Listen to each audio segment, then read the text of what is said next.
অঙ্কটা আরেকবারও করাইছি। জানি স্যার। আচ্ছা তো দেখো প্রথমটা কি বলছে, দুইটা বর্গের বাহু দেওয়া আছে নাকি অনুপাত, কথা বলিও না, কথা বলিও না। দুইটা বর্গের বাহুর দৈর্ঘ্য দেওয়া আছে, একটা হচ্ছে m আর একটা হচ্ছে n।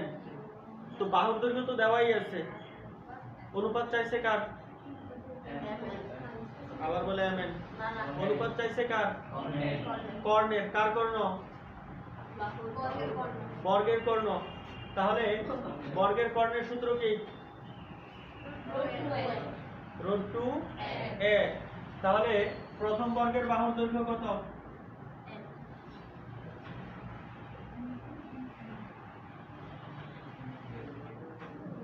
প্রথম বর্গের বাহুর দৈর্ঘ্য হচ্ছে m, তাহলে এটার কর্ণ কত হবে?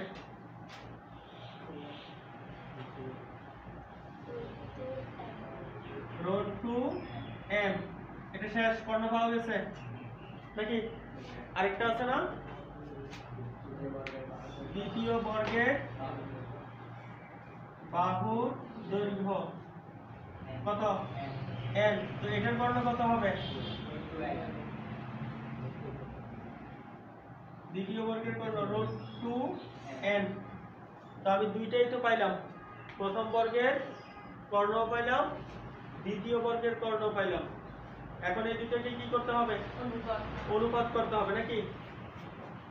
তাহলে শর্ত মতে কি করতে বলছে? অনুপাত না? তাহলে প্রথম বর্গ কত? √2m। এভাবেও লিখতে পারো অথবা এদিকে অনুপাত দিয়েও লিখতে পারো √2m। দ্বিতীয়টা √2m, এই তো। এখন এই √2 যদি চলে যায় তাহলে m অনুপাত n, অর্থাৎ উভয় পক্ষ দুইটাকেই কি করা হয়েছে? √2 দিয়ে ভাগ করা হয়েছে। এটাই জানতে চাইছে।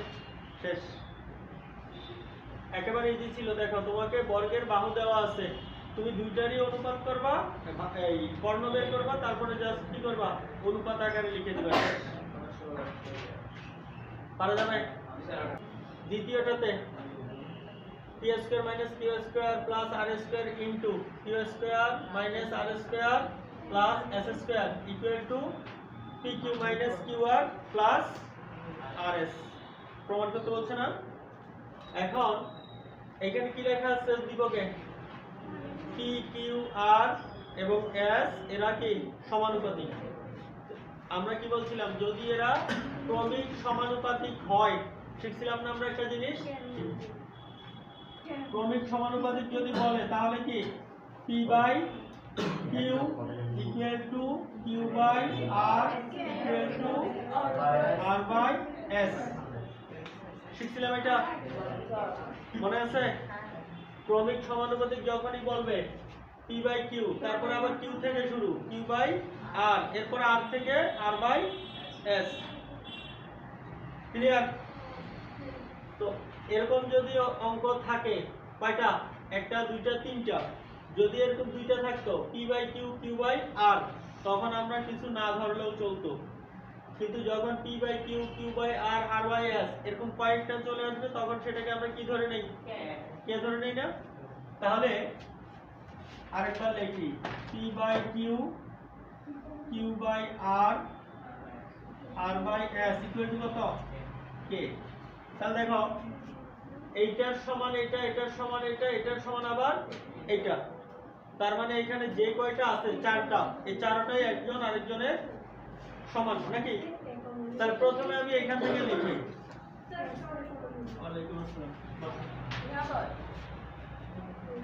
r by s equal to কত? এটা লেখা যায়? r by s equal to কে লেখা যায়? তাহলে এখন যদি আমরা আর আর গুণ করি, তার সাথে কার গুণ হবে? কে এর সাথে কার গুণ হবে? s। তাহলে আমরা লিখতে পারি যে r equal two s k অথবা ks লেখা যায় নাকি? এরপরে দেখো তো আমরা এটা লিখতে পারি না q বাই r, এটা কি হবে? লেখা যায় না? এই কিউ বাই আর এটার মানও কে হইতে পারে, পারে কিনা? যেহেতু সবাই সমান, ঠিক আছে, তার মানে কিউ বাই আর এটার মানও কে হইতে পারে। এইখানেও আমরা গুণ করি, তাহলে কত পাবো? কিউ ইকুয়াল টু আর কে। এখন দেখো তো, এই যে আর, এই যে আর, আর এর একটা মান আছে না এই পাশে? আছে। এই আর এর মান কত? S K. তাহলে এখানে আমি বসাচ্ছি এস কে, আর এখানে আছে আরেকটা কে, নাকি? তাহলে টোটাল কি হইলো? এস কে স্কয়ার, নাকি? বুঝলে? এরপর দেখো এইটা, এইটার সমান কত হইতে পারে? কে হইতে পারে না? তো আমরা লিখলাম p by q equal to কত? কে। আবার যদি গুণ করি, p equal to q k, তাহলে এই যে কিউ, কিউ এর মান আছে না এখানে কত? তাহলে এস কে স্কয়ার, আর এখানে আবার আরেকটা আছে না কে, তাহলে কত? S K cube. তাহলে আমি কিসের মান পাইলাম? পি এর মান, কিউ এর মান, আর এর মান, তিনটা মান আমি পাইলাম বাম পক্ষ। তো আমরা বাম পক্ষ লিখি। বাম পক্ষ কি আছে? P square Q square R square into Q square minus R square plus S square. P square এর মান বসাবো না? পি স্কয়ার এর মান, তাহলে পি এর মান কত? S K cube, S K cube. এটা হচ্ছে কার মান? পি এর মান। পি এর উপরে স্কয়ারটা দিব না? দিলাম, মাইনাস, এরপরে কিউ এর মান কত? এস কে স্কয়ার, তারপরে স্কয়ার, আর এর মান এস কে, উপরে আছে স্কয়ার। তাহলে এইটা শেষ। এরপর আবার কিউ থেকে কিউ এর মান এস কে স্কয়ার মাইনাস আর এর মান এস কে স্কয়ার। এস এর কোনো মান আছে? এস এর কোনো মান আমার হাতে নাই, তো এটা থেকে গেল। এবার দেখো তো, এই যে বাইরে স্কয়ার আছে সেটা কি কে এর উপরে নাকি এস এর উপরে? দুইটার উপরেই। তো যদি দুইটার উপরে হয় তাহলে আমরা কি লিখতে পারি? এস স্কয়ার কে কত হবে? 6 গুণ, উপরে দুইটাই গুণ আকারে আছে। এরপর এস স্কয়ার কে কত হবে? 4। এখানে এস স্কয়ার কে কত হবে? স্কয়ার। এদিকে এস স্কয়ার কে 4 মাইনাস এস স্কয়ার কে স্কয়ার এস স্কয়ার, এরকম। এবার মিলাও, এই যে ওইখানে তো ছিল, অলরেডি ছিল। এবার দেখো এইখানে আমি দেখো বেশি কিছু কমন নিব না, অনেকভাবেই করা যায়, অনেকভাবেই কমন নেওয়া যায়, বেশি কিছু করবো না, এটার সাথে মিলাবো। এইখানে দেখো সবগুলোর সাথে এস স্কয়ার আছে, এইখানেও সবগুলোর সাথে এস স্কয়ার আছে, তাহলে এস স্কয়ার মিল আছে। এখানে সর্বোচ্চ কত আছে? কে 4, এখানে 6, এইখানে আছে 4, আবার এখানে আছে 2, এখানে আছে কে স্কয়ার কিন্তু এখানে নাই। তার মানে দেখলে প্রত্যেকটাতে দুইটা করে বেশি, যেমন এটার সাথে এটা মিলাও দুইটা বেশি, এটার সাথে এটা মিলাও কে এর মান দুইটা বেশি, এটার সাথে এটা মিলাও এখানেও কে স্কয়ার দুইটা বেশি। তাহলে এইখান থেকে যদি আমি একটা কে স্কয়ার আউট করে ফেলি, দেখি তো আমি যদি এখান থেকে একটা কে স্কয়ার নিয়ে ফেলি, তাহলে এখানে থাকবে এস স্কয়ার কে 4। দেখো এখান থেকে কে স্কয়ার কমন নিলে মিলছে এটা, তারপর কি? আচ্ছা এখানে একটা মিস্টেক হয়েছে, মাইনাস হবে। এরপর এখান থেকে যদি কে স্কয়ার নিয়ে নেই, এস স্কয়ার কে স্কয়ার, এখান থেকে কে স্কয়ার কমন নিলে এখানে কি থাকবে? শুধু এস স্কয়ার। বুঝছো কিনা? প্রত্যেকটা থেকে কে স্কয়ার করে কমে গেছে, প্রত্যেকটা থেকে কে স্কয়ার কমে গেছে। ক্লিয়ার? রুদ্র ক্লিয়ার? আর এদিকে যা আছে তাই, কারণ এখান থেকে আমি কিছু কমন নিচ্ছি না। তো দেখো তো এইটা আর এটা এখন মিলে গেছে না? এইটা যদি x হয়, এটা যদি x হয়, এটাও কি x, মাঝখানে কি চিহ্ন গুণ, তাহলে স্কয়ার। তাহলে এইটা আর এটা এখন একসাথে করলে কত করা যাবে? স্কয়ার করা যাবে। কিন্তু আগে সেটা সম্ভব হইতো? আগে তো মিলই ছিল না। তাহলে এবার k স্কয়ার রাখলাম, s square k4 minus s square k square plus s square, just একটা টু দিলাম, সময়ও বাঁচলো, কালিও বাঁচলো, খাতাও বাঁচলো নাকি? হ্যাঁ হ্যাঁ, দুটোকে একসাথে স্কয়ার করে দেব, একই জিনিস তো। এখন দেখো এটাকে আমরা চাইলে এটার সাথে এখন গুণও করতে পারি, আবার না করলে রেখেও দিতে পারি। গুণ করতে গেলে আরো দুইটা লাইন বাড়বে, তো আমি চাচ্ছি না যে দুইটা লাইন বাড়াই, এভাবেই থাকুক। আমরা ডান পক্ষে যাই। তো ডান পক্ষে কি আছে দেখো। তো ডান পক্ষে আছে PQ, PQ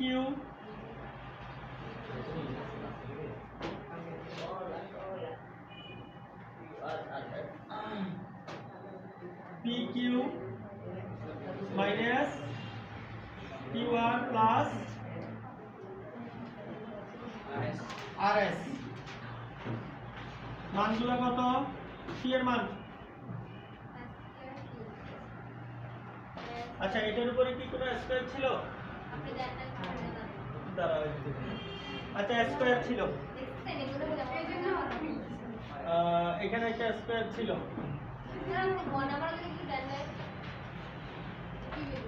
হ্যাঁ এটাতে, আচ্ছা এটার উদ্দীপক দিতেছি, দাও দেখো এটা মান বসাও। প্রথমে p এর মান sk কিউব, q এর মান sk স্কয়ার মাইনাস আবার কিউব sk স্কয়ার, r এর মান sk আবার r এর মান sk, তারপর s9, কত হয় টোটাল?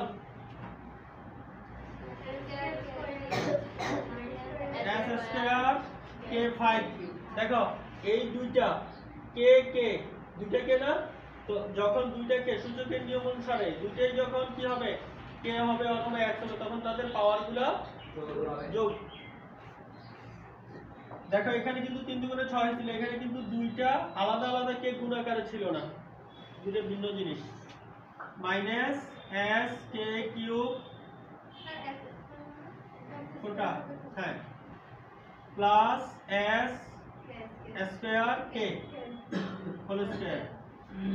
এবার দেখো আমি যদি এখান থেকে এই ভিতর থেকে একটা k কমন নেই, s square k4 minus s square k square, তারপর হচ্ছে আচ্ছা কমনের যেটা এটা লিখি,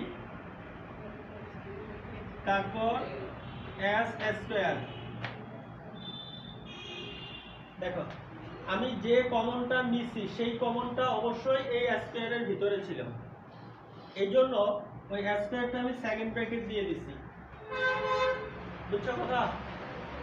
আমি যে কমনটা যেটা নিছি সেটা ব্র্যাকেটের ভিতরে ছিল, তো ব্র্যাকেটের ভিতরে থাকার কারণে আমি স্কয়ারটা কি দিছি সেকেন্ড ব্র্যাকেটে, অর্থাৎ এখান থেকে যে বের হবে তার উপরেও যাতে স্কয়ারটা থাকে নাকি। তো এখন দেখো এই স্কয়ারটা এটার উপরে যদি দেই, k square s square k4 minus s square k square plus s square square, অর্থাৎ k এর উপরে স্কয়ার আছে, এর উপরে স্কয়ার আছে, তাহলে আলাদা করে দুইটাকে লিখলে এটার সাথে মিলে যায়।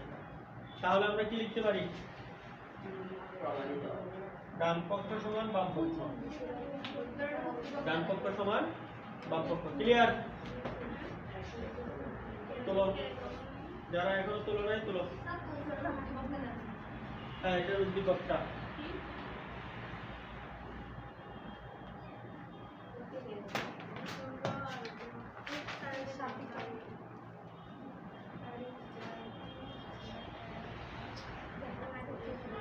1 নাম্বার উদ্দীপকটা এটা ছিল 2/x = 1/a প্লাস প্রথমে দেওয়া আছে লিখলাম 2/x = 1/a প্লাস 1/b। আমরা এটাকে লসাগু করতে পারি না? লসাগু করতে পারি? 2/x লসাগু কত হবে? তাহলে এই a এর সাথে এখানকার এটা কাটা থাকলো কি? এই b টা 1 এর সাথে গুণ, b এর সাথে b চলে যাবে, এটা 1 এর সাথে গুণ, এটা পাইলাম। এবার দেখো আমরা যদি x এর মান বের করতে চাই তাহলে 2 টা কোথায় যাবে? আর এখানে এটাকে সাজিয়ে লিখলে এভাবে লেখা যায় না? এবার আমি এটাকে বিপরীতকরণ করি। তার বিপরীতকরণ করলে x টা হবে উপরে আর নিচে কত?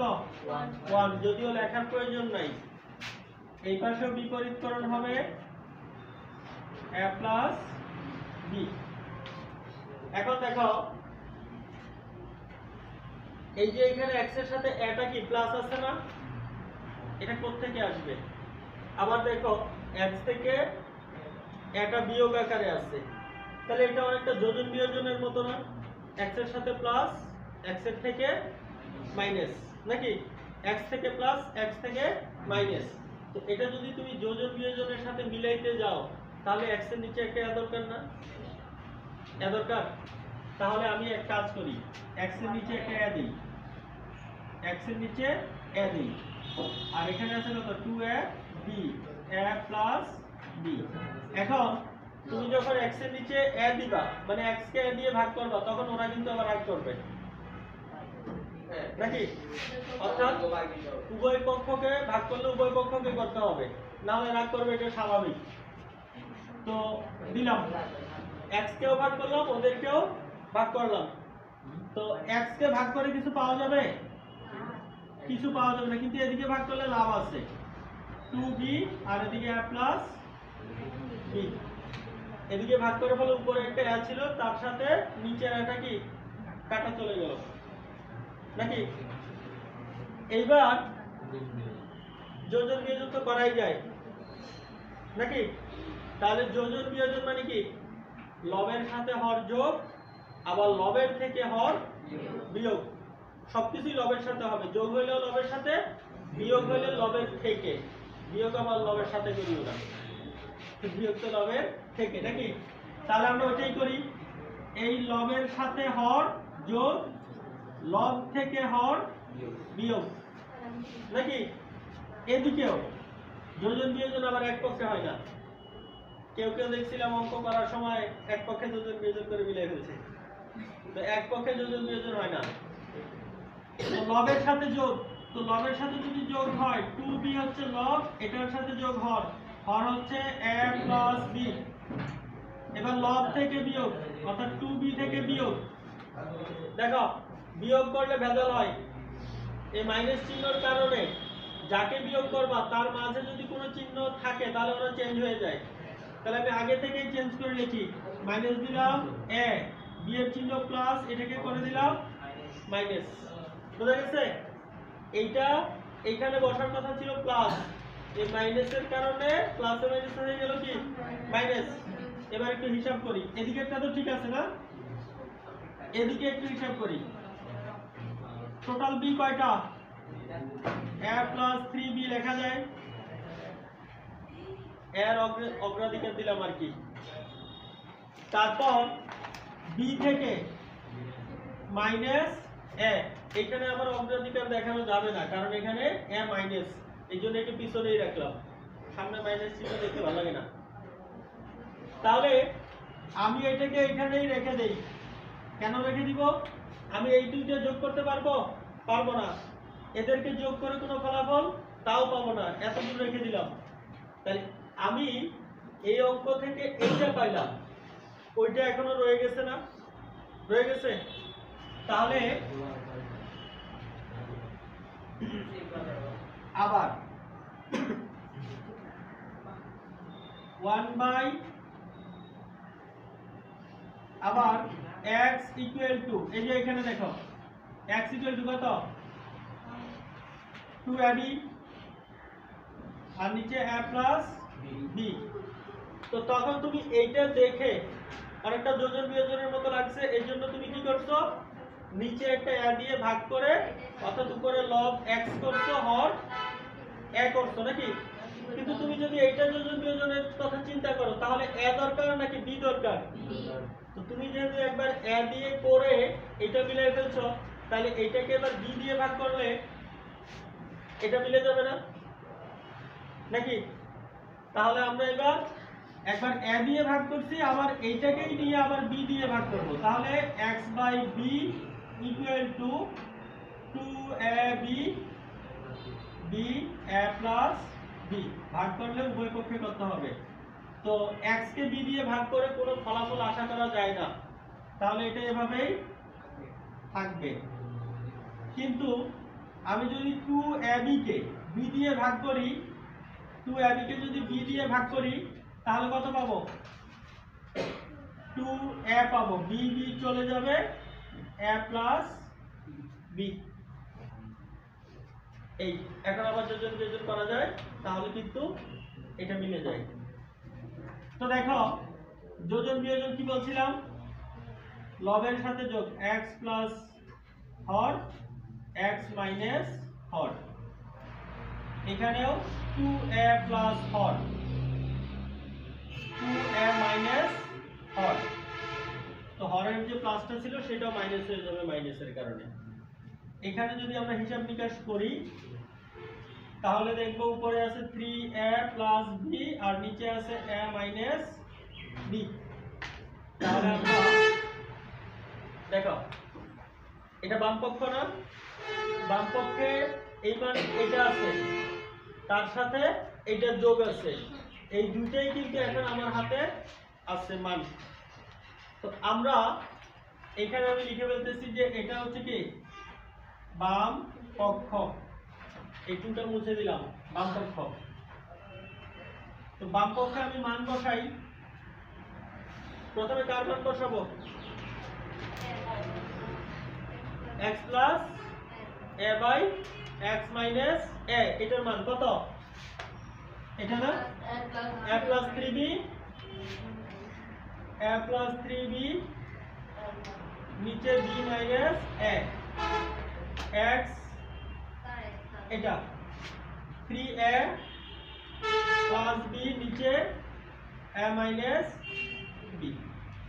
এখন এটাও একটা ভগ্নাংশ, এটাও একটা ভগ্নাংশ। ভগ্নাংশ যোগ বা বিয়োগ কিভাবে করে, লসাগু নিতে হয় না, লসাগু নিতে হয়। তো এইখানে লসাগু কি হবে, f minus a minus b b minus a, দুটো হয়ে যাচ্ছে না। তো যদি একটা হয়তো তাহলে সুবিধা হতো, তাহলে দেখো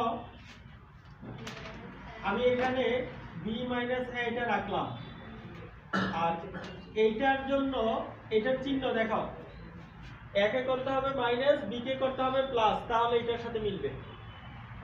তো এটার জন্য এদের সামনে একটা মাইনাস কমন নিতে হয়, তখন হয়ে যাবে b মাইনাস a।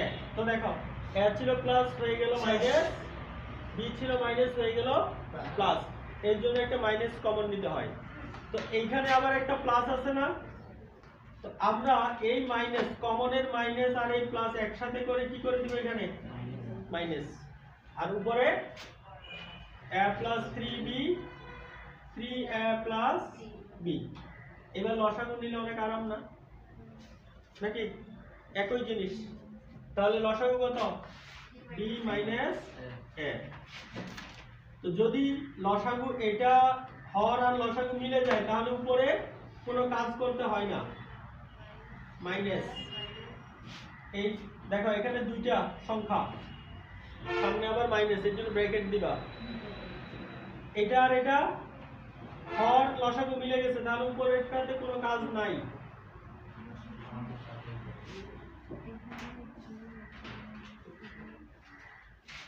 হিসাব নিকাশ করো a plus 3b minus 3a minus b b minus a দেখো এখানে b আছে কয়টা কয়টা তিনটা বিয়োগ হবে কয়টা একটা থাকবে কয়টা 2b এখানে a আছে কয়টা মাইনাসের তিনটা প্লাসের আছে কয়টা একটা প্লাসেরটা মাইনাসেরটা কাটাকাটি দিয়েও মাইনাসের কয়টা বেশি আছে দুইটা বেশি আছে তাহলে -2a এবার কমন নেওয়া যায় না উপরে কি কমন নেওয়া যায় 2 তাহলে থাকলো b a আর নিচে তো অলরেডি আছে b a তো b a কাটা দেখুন আমার তো কট দিস্তা করছি ঠিক আছে কিন্তু মিলছে আমার তাও তো মিললেই হয়েছে দুই বললা করে লাগছে কেন এখানে একবার এখানে একবার আচ্ছা যাক সমস্যা নাই মিলে গেলেই হয়েছে এরপর থেকে যেটা ছোট ওইটাই করবা ঠিক আছে করে ফেলা